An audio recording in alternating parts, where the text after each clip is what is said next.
கடந்த ரமலானில் நோன்பில்லை, கேட்டால் வேலைக்கு போக வேண்டும், தொழிலுக்கு போக வேண்டும், கடைக்கு போக வேண்டும், ஆபீஸுக்கு போக வேண்டும், நோன்பு பிடித்து கொண்டு போவது சிரமம் என்று சொல்லி ஏதோ ஒன்றை சாதாரணமாக கடந்து போகிறார்.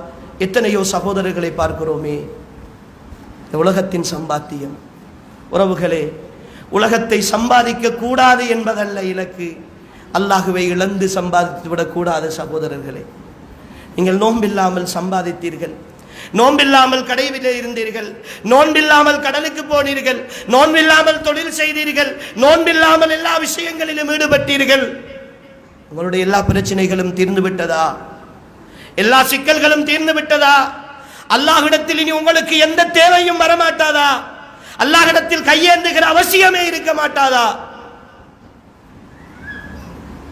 எல்லாம் அல்லாஹ் தானே செய்ய வேண்டும். ஆனால் அவனுக்காக செய்கிற கடமைகளில் எந்த அளவு பொடுபோக்கு செய்ய முடியுமோ அந்த அளவு செய்கிறோம். சகோதரர்களே, அல்லாஹு அக்பர், அல்லாஹு அக்பர். தொழுகைக்காக பாங்கு கேட்கிறது, தொழுகைக்காக பாங்கு கேட்கிறது. திரும்பிய பக்கங்களில் எல்லாம் பள்ளி வாசல்கள், வாகன வசதி, தொழுவதற்கான சந்தர்ப்பம். சில நேரம் ஜும்மாக்களுக்கு போனால் நான் ஞாபகப்படுத்துவதுண்டு, இந்த நாட்டிலே வாழுகிற நாம் பெரும் பாக்கியம் பெற்றவர்கள். இந்த நாட்டிலே தான் தொழுகை நேரத்திற்கு உரிய நேரத்திற்கு பாடசாலைகள் அரசாங்க பாடசாலைகளில் முஸ்லிம் பாடசாலைகள் ஜும்மாவுக்கு முதல் கலைக்கப்படுகின்றன. வெள்ளிக்கிழமைகளில் விசேட சலுகை. அலுவலகங்களில் வேலை செய்பவர்களுக்கு தொழுகைக்காக நேரம் கொடுக்கப்படுகிறது. நான் ஒரு அரபு நாட்டுக்கு போயிருந்தேன். அந்த நாட்டிலே ஜும்மாவுடைய நேரம் அரசாங்கத்தால் 1.25 வரையறுக்கப்பட்டிருக்கிறது. 1:15 நிமிடத்திற்கு இமாம் மிம்பரிலே ஏறுவார். 1:25 இமாம் மிம்பரை விட்டு இறங்குவார். 1:30 தொழுகை முடித்து விட வேண்டும்.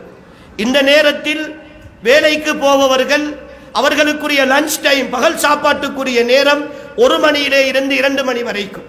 அந்த நேரத்திற்குள் அவர்கள் விரும்பினால் ஜும்மாவுக்கு போய் கொள்ளலாம். இது ஒரு அரபு நாட்டிலே நடக்கிற நிலைமை.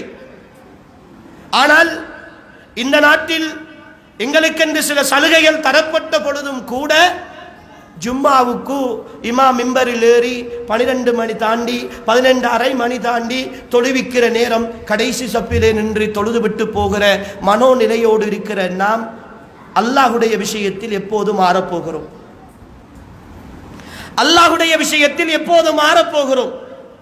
இந்த துரோகத்தை, இந்த அநியாயத்தை தினம் தினம் நாம் செய்து கொண்டிருக்கிறோமே. அநியாயமாக படவில்லையா?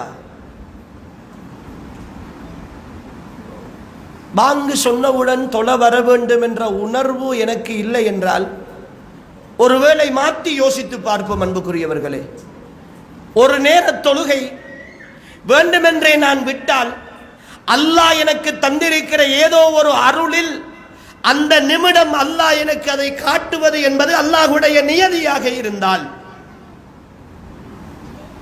நான் சுபகு தொழுகை தொழாமல் காலையிலே விழித்தெழுந்து வேலைக்கு போகிற பொழுது என் கண் பார்வை பறிக்கப்பட்டு குருடாக எழும்புதல் தான் அல்லாஹ்வுடைய நியதியாக இருந்திருந்தால் நான் அப்படி தூங்குவேனா? சுபகு தொழுகை தொழாமல் தூங்குவேனா?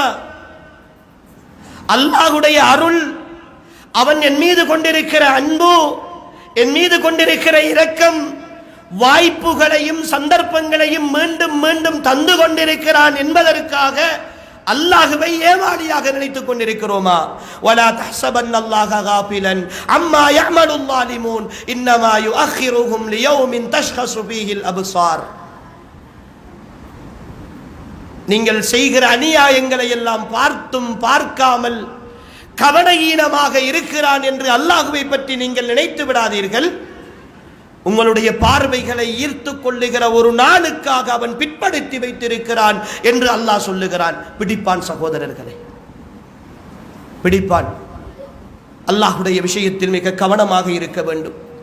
இந்த உலகம் ஒன்றுதான் என்னுடைய இலக்காக இருந்திருந்தால், இந்த உலகத்தின் நிம்மதி மட்டும்தான் என் வாழ்க்கையின் இலக்காக இருந்தால், அன்புக்குரியவர்களே, மௌத்துக்கு பின்னர் இருக்கிற வாழ்க்கையை பற்றி நாம் என்ன நினைத்துக் கொண்டிருக்கிறோம், என்ன நம்பிக்கொண்டிருக்கிறோம் என்பதை ஒவ்வொரு சகோதரனும்